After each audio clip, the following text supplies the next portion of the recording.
I'm relatively new, actually, to Foresight. I used to be an investment banker in M&A, and I started studying it as best as I could a short decade ago.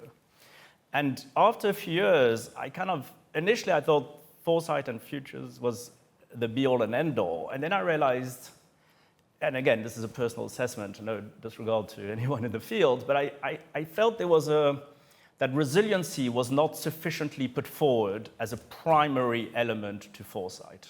And again, it might be a misjudgment on my part, but I really felt that that was foundational.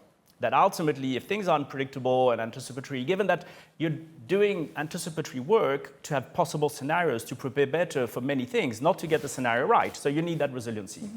And I personally think Nassim Taleb is extremely important in terms of asymmetries and anti-fragile. So, if you're going to be resilient, why don't you be resilient plus, something that actually benefits from shocks? And then examples of that we can unpack on that. So that was like, okay, so you need to be anticipatory, think long term, but you also need the right foundations. And then I was like, okay, but the long term is the long term and it's emergent and things are changing all the time and you're in the here and now. So you need the cognitive, emergent and strategic agility to not lose sight of long-term thinking and planning, but you need some feedback loop mechanism to adjust it to the here and now.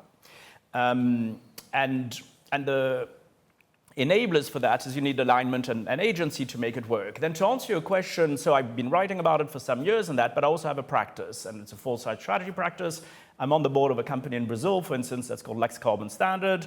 They're the first carbon credit certifier in Brazil, and they're actually applying the AAA model. We've actually written a paper on it. It's been applied also in Australia, in policy, in different places, because, and it doesn't matter whether you call it AAA, call it what you want. Always your sort of thinking is you need some way of making decisions in the here and now despite unpredictability. That's emergent and it will evolve.